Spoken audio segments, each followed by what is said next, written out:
Armenia is Slovakia's key trading partner in this region, and our trade is growing. I want to give an additional impetus for expanding our trade, especially in the areas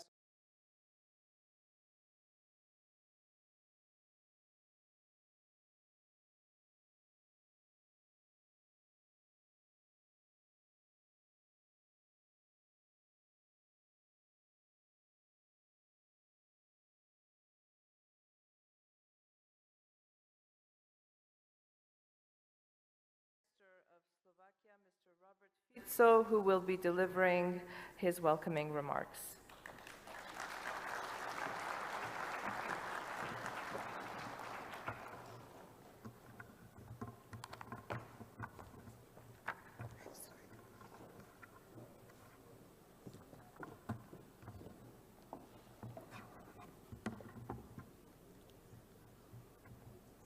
Thank you very much. First of all, Prime Minister, thank you very much for your valuable remarks, because this is something we really need to know.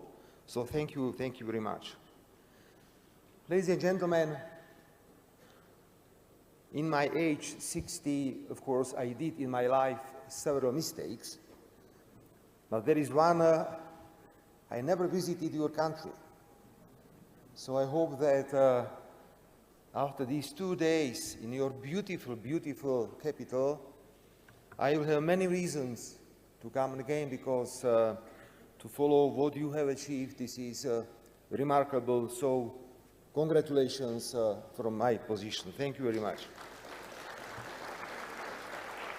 Dear Prime Minister, Mr. President, Speaker of the Parliament, distinguished colleagues, thank you very much for your kind invitation, and I am honored to address you today to open this conference. I want to congratulate Armenia and Prime Minister of your country for conveying this second edition of Yerevan Dialogue. It is an important forum for discussion about pressing regional and global issues. In my opening remarks, I would like to present the foreign policy priorities of my government, the role of Slovakia's global partnerships, and of course, our efforts to promote peace and Slovakia's relations to Armenia. Allow me to start with a few remarks concerning the sovereign foreign policy of Slovakia. First of all, I will say once again that the European Union and NATO represent the vital operational environment for Slovakia. These integration frameworks have built the modern foundations of peace and prosperity in Europe and in my country. Thanks to its membership in the European Union, Slovakia has experienced a political, social, and economic development at a pace and quality that would otherwise be unthinkable. We support deeper EU cooperation and integration in economic areas that can create more prosperity for our citizens. However, this does not mean we cannot be critical of certain EU policies and decisions. For example, my government opposes the EU Commission's recent proposals to end all imports of Russian energy. Slovakia has been implementing robust steps to diversify its energy resources. We understand the risks of over-dependency on a single supplier. But the current EU proposal is, in my opinion, short-sighted. I believe it will harm our competitiveness and energy security, especially in the nuclear energy domain. There is no certified fuel alternative available for Slovakia's reactors in the near time. In our foreign policy, we reflect the shift in the geopolitical gravity to Asia and Global South and build new partnerships. I visit many countries around the world and do my best to invest in relations with our partners in Asia, Africa, or South America.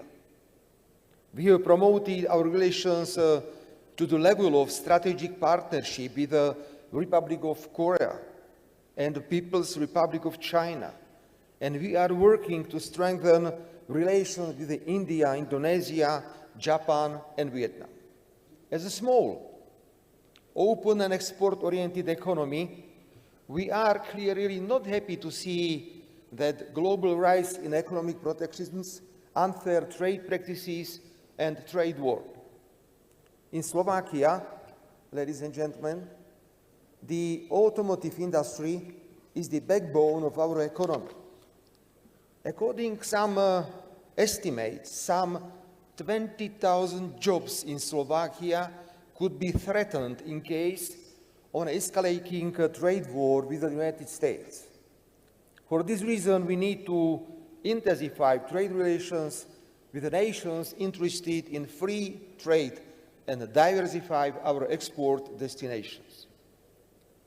Ladies and gentlemen, the war in Ukraine has caused incredible suffering to innocent people, but it has also affected millions of people in the world with the increased cost of agricultural products or disrupted supply chains. It is obvious that neither Ukraine nor Russia can achieve a strategic breakthrough on the battlefield, and there is no military solution to this conflict. We support President Trump's initiative for 30-day comprehensive ceasefire followed by peace talks between the two parties. We hope the direct negotiations between Ukraine and Russia that started in Istanbul will continue and will bring results. As you know, Ukraine is our largest neighbor, and we want to have a democratic, sovereign, stable, and prosperous neighboring living in peace. It is our vital national interest. We have been helping from the start. Since the beginning of the war conflict in Ukraine, Slovakia has provided total aid in the amount of 3.5 billion euros, which makes us one of the countries with the highest level of solidarity with the Ukraine in terms of proportion of aid to the country's GDP. If Ukraine meets the criteria, we will support integration into the European Union. Ladies and gentlemen, finally, let me say a few words about Slovakia and your beautiful country. Our countries enjoy friendly bilateral relations. We share a strong Christian heritage. Armenia is Slovakia's key trading partner in this region, and our trade is growing. I want to give an additional impetus for expanding our trade, especially in the areas of nuclear energy, automotive, defense, and tourism. And I believe Prime Minister will have a lot of time today to discuss all these aspects, perspective for cooperation. We strongly support closer relations of Armenia with the European Union. Slovakia is ready to share our experience from introducing challenging market and social reforms to help you reaching the full potential of the EU-Armenia Comprehensive and Enhanced Partnership Agreement and the visa liberalization dialogue. We will continue to support the presence of EU's observation mission in Armenia, as its value has been proven on many occasions. Slovakia's return to NATO's KFOR peacekeeping mission in Kosovo this year is another opportunity for close cooperation between our armed forces. Armenia's contribution to the stability of the Western Balkans is highly appreciated. To conclude, I want to commend Prime Minister for your leadership in efforts to find a final peace settlement with Azerbaijan. Once again, thank you very much for all this useful and valuable information you just provided to all of us.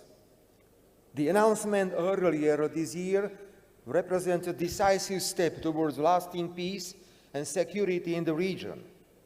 It is key to maintain this momentum and ensure a smooth completion of this process from both sides. A peaceful settlement will send a powerful message to Europe that conflicts can be resolved through diplomatic dialogue, and Slovakia stands ready to fully support you in your efforts. Thank you very much for your attention and the possibility to say a few words. Thank you very much, Prime Minister. Thank you.